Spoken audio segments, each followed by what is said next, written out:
and hopefully the recording is working. I guess I'll find out at the end. It doesn't look like anyone's joining, but I'm still going to record the verbal responses to the questions. Oh, good, someone joined. Hello, person, Rachel. And other person, can you confirm whether you can hear me? I can hear you. Okay, great, awesome. So I think we'll get started because I'm already recording. And how we're going to do this is I'm going to just go through the questions and read them and then respond verbally and try to take notes to the best of my ability on what my answers were. And if you have any verbal questions that you'd like voiced as well, feel free to chime in at a pause and I will answer them, or we'll take notes in the pad and add them there. So this is the second call that we're hosting to go over general or frequently asked questions that aren't covered in our FAQ, which is on line 19 for the Mozilla Fellows for Science program. We also have another fellowship program that just opened that I want to call out quickly because some folks have written to me and it seems that their research falls more under the privacy and cybersecurity umbrella, which fits better with another fellowship we offer called the Open Web Fellowship. And if you just search for Open Web Fellowship Mozilla, you'll get the application. It's very similarly structured, and we actually designed the questions so that they're very similar until you get to the part about your research where you have to articulate how it's related to privacy and net neutrality and cybersecurity, and that's mostly what their fellowship is focused on.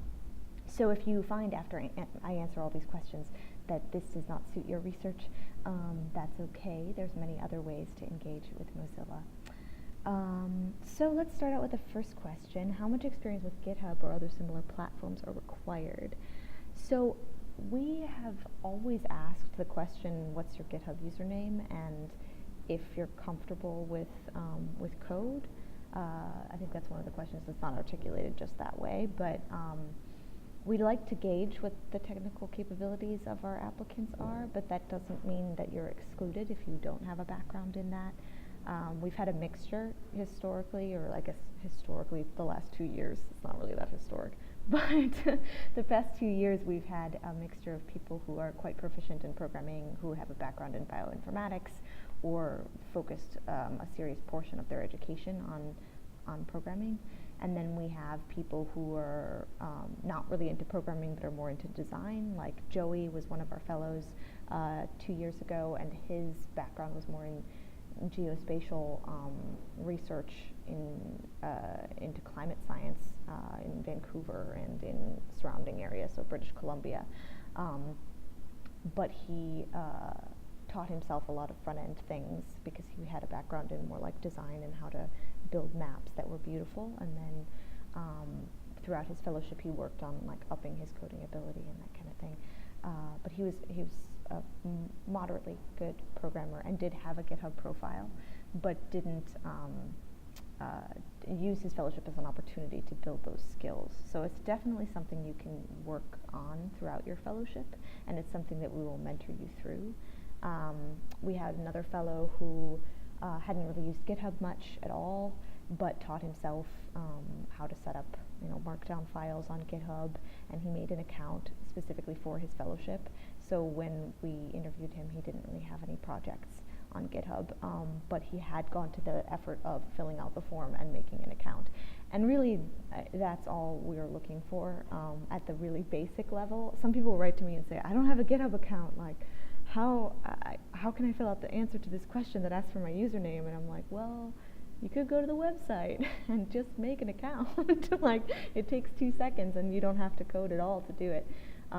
So pro tip, it's that easy, and you can do that in like 2 minutes. So do it if you don't have an account, because that shows that you have the initiative to read the question fully and click on the website. So yeah, not a lot is required. I will answer that in the pad. Not much experience.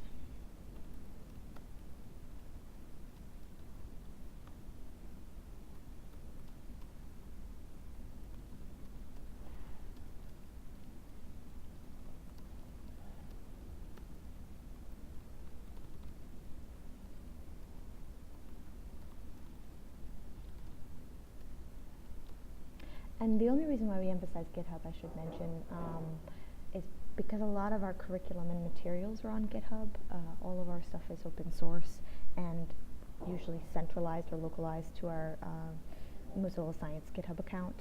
So our website is there, our study groups project, all of our other projects besides the fellowship are documented there. And for every fellowship cohort, I make a repository with some exercises and guiding resources like the calendar and stipend information and lots of logistical things that I add the fellows to, so they're collaborators on that repository. So it is something that we definitely onboard you to in your fellowship, and you'll probably use quite frequently, but don't be scared. Would it be advantageous to propose librarians as advisors? Yes, definitely you can propose Coadvisors. In the past, we've had fellows with multiple advisors who wrote or co-authored support letters, because there's a instruction in the application to upload a letter of support, kind of like a recommendation letter from somebody at your institution. And they've had co-signatures on those. Or you could take two letters of recommendation and just combine them in Adobe Acrobat or something and upload them as a unified PDF. Fellows and multiple advisors. It's very difficult to type at the same time that I talk. I'm sorry if this is super boring. Fellows and multiple advisors and multiple recommendation letters. We're basically looking for the endorsement of some person at your institution who understands your work and that you are applying. It's nice to have someone local who can advocate for your work and support you throughout the tenure of your fellowship, because as staff at Mozilla, we're remote from you, so you're going to be based at whatever your institution is, and if you don't have any kind of buy-in from other people in your department, it can be kind of difficult to get things done sometimes, because we don't really have jurisdiction in your particular institutions. So if someone if no one knows at your institution that you're getting this fellowship, sometimes they can be confused as to why you have to travel for a fellowship thing, or why you have to participate in a community call, or one of the other things that we do for the fellowship. Similar question to above, is it possible to have co-advisors? Yes, definitely. My primary advisor is supportive of my application, but a mentor at another institution other than my home institution who can better speak to my experience in open science. Can they write me a recommendation letter? Combine multiple recommendation letters into one PDF and upload that.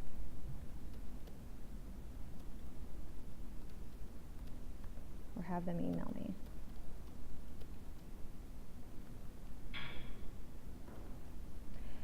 Here's my email, Aurelia@mozillafoundation.org.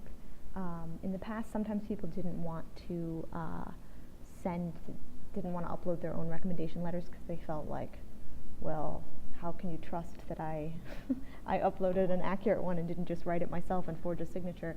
I don't know, we're all adults here. I kind of trust that you're not going to do that.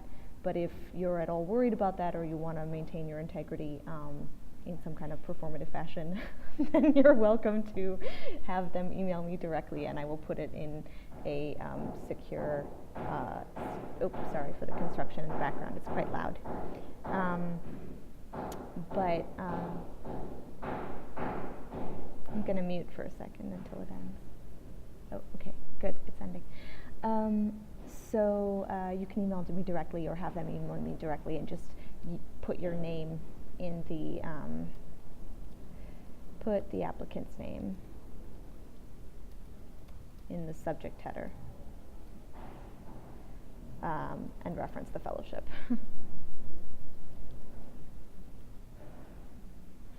can I apply to be a fellow if I am a full-time student? My situation is unique, but I saw that other graduate students were listed as eligible to be fellows. Not all graduate students are alike, of course. Indeed. You can apply as long as you can dedicate time.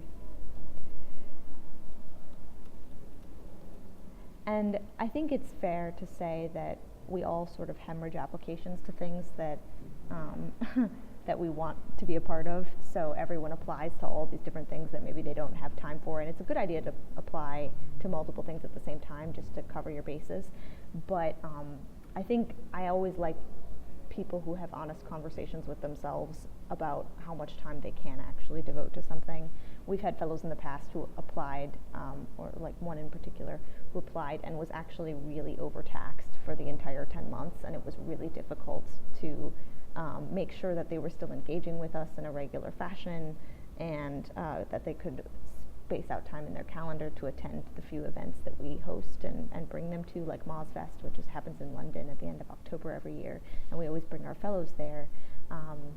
And if you have serious travel constraints, like I cannot travel all throughout, 10 months, or I actually have applied to 3 other research grants and I know I'm going to be totally overwhelmed, or I have a teaching schedule that's insane, plus I'm finishing my PhD and I'm defending 3 months into the fellowship, which means I'm basically going to have no time for the first 3 months.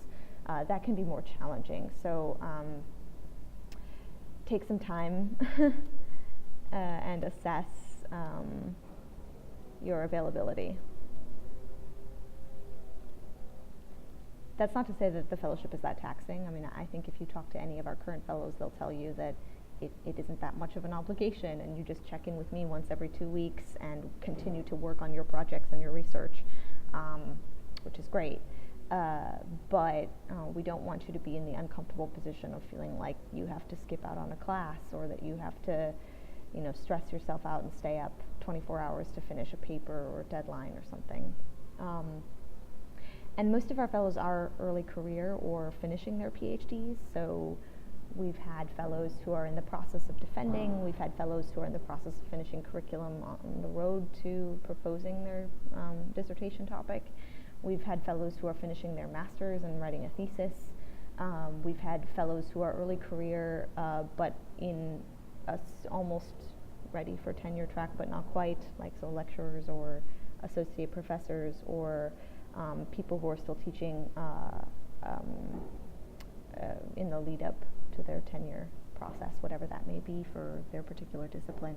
So we accept people from all walks of academia, and sometimes from exterior to academia. So we've had a few applicants who are very strong who applied as visiting researchers at different institutions that were either government institutions or nonprofit institutions, not necessarily academic. So we welcome a lot of different things. And I'll try to follow up with all of that detail after the call, but I want to make sure I get through the questions before the time is up. So the next question, I'm starting as a graduate student at Johns Hopkins University this June, July. Congratulations. I do not know who my mentor will be. I have talked to my department head. Is that okay if I ask her for a letter of support? Yes, this is totally okay. If you have a current institutional contact that you would like to put forth as a I can't think of the word I'm thinking of, temporary, I guess is okay, recommender.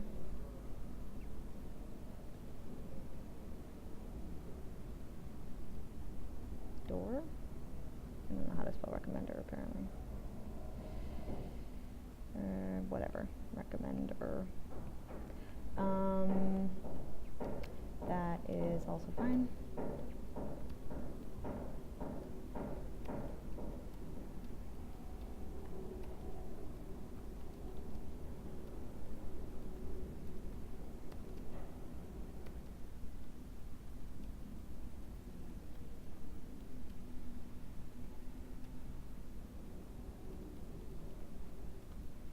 So yeah, you can definitely say it's TBD if you have an advisor that you're thinking of and you can't get a hold of them, because sometimes it's very difficult to get people to write you letters when they haven't met you or have only briefly met you. So feel free to seek out someone at your local institution or your previous institution who can write you an advisor recommendation letter and is willing to remain in contact with you in some capacity, because part of the interview process, if you make it to the first round, is that we reach out to you, we have an interview with you, and then after that we have an interview with your advisor. So whoever you recommended and added, we write to you and say, hey, we're reaching out to this person this week, you might want to give them a heads up. And then we write to them and say, what times work for you? Let's have a 15-minute chat. And it's really low key. It's not like super scary. And don't feel like, oh, I need to strategize about who I pick as my advisor because this person never answers their phone or their email. So what if I lose the fellowship because this person never responded to the Mozilla people? That's okay, we know that, and most academics are like that, and it's fine. We will find a way to contact them.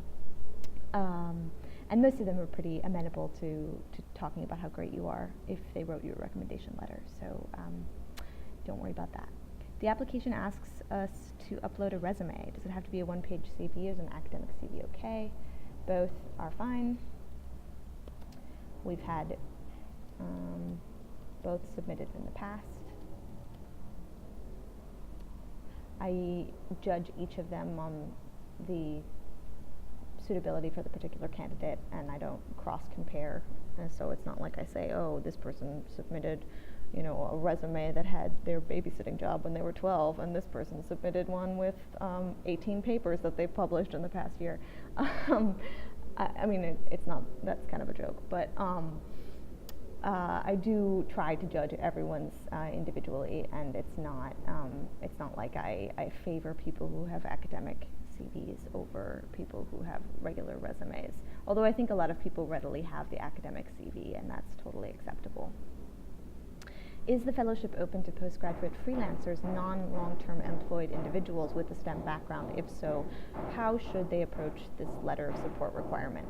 I'm really sorry about the construction. It's super loud and annoying.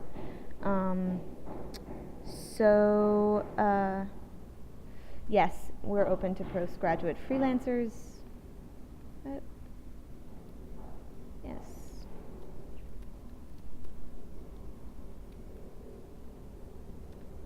Postdoc, part-time employed, folks affiliated with a research institution. And that can mean a lot of things to a lot of different people. If you have any particular questions, you should email me about your institution.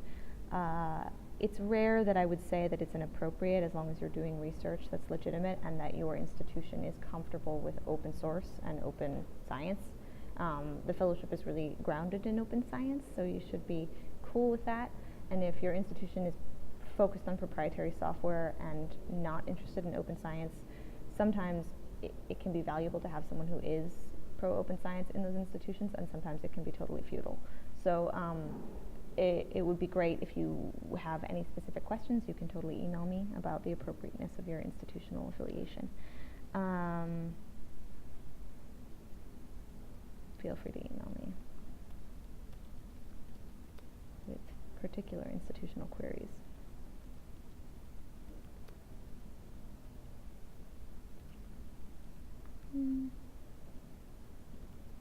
Okay. Can I ask other questions? Yes. You can ask other questions. Go ahead, Martin, I think. Maybe that was a joke. I'm really bad at humor, so. I think that wraps up all the questions that people have listed. Oh wait, does the time spent on doing fellowship work have to be normal business? I like the slow reveal of the question, because there's so many possible completions of this question. Does the time spent during fellowship work have to be normal business hours? No. We're a remote work organization, which means we have people in all time zones, which means people operate on the business hours that are appropriate for them and not on the business hours that are appropriate for everyone else.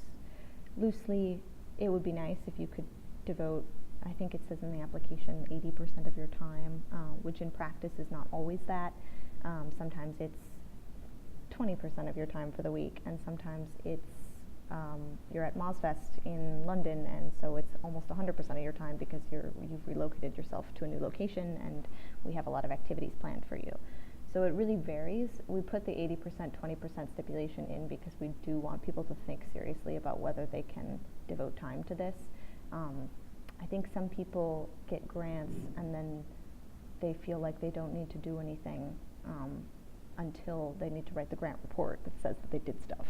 And we're more of a kind of continuous check-in fellowship, so I check in with you every 2 weeks, which doesn't seem like that much of a burden, but if you're super busy, it can be, it can feel like it's one more thing to do, and that can be stressful. So,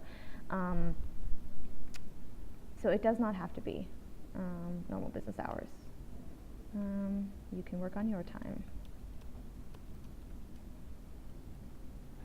Oops. Loose stipulation.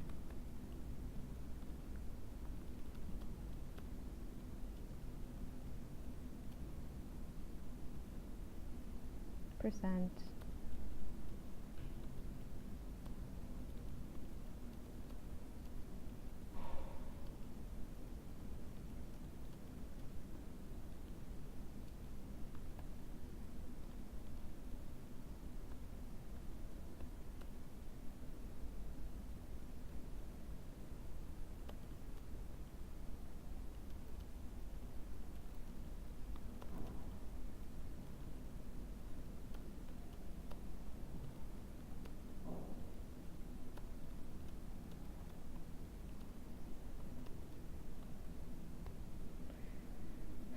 So hopefully that answers. I will have classes during the day, but no research or teaching requirements during my grad studies.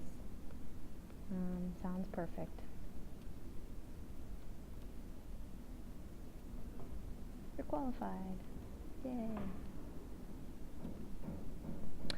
Oh, there's another question. Which box should I check?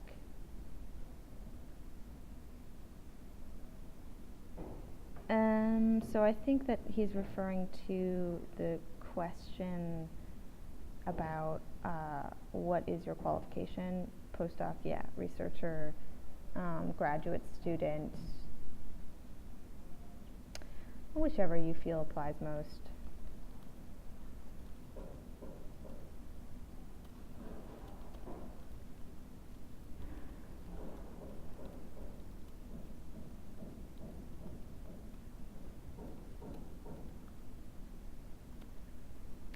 If you have a doctorate and you are doing work after that doctorate, then technically you are postdoctorate.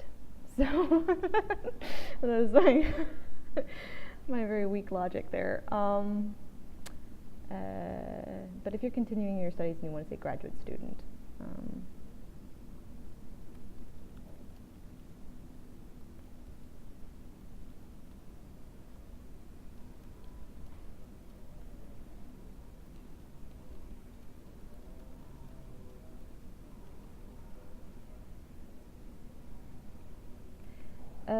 cool. So hopefully that makes sense.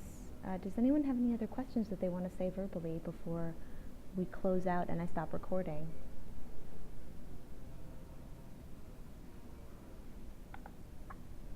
Nope, that covered a lot of my questions already. Thank you very much. Super dupe. Thank you for joining. And everyone who joined the video too, thank you for not making me sit here alone. That was very nice of you. Oh, you're welcome. Cool. So I will finish up some of these questions and make them a little bit more complete and try to correct my spelling errors, and then I will tweet it and put up this recording. And if you have any other questions, feel free to email me. We'll be hosting another one of these on Friday with a whole new batch of questions. So I'll look out on Twitter for that if you're interested in asking anything else. And thanks so much for your time. Bye, everyone.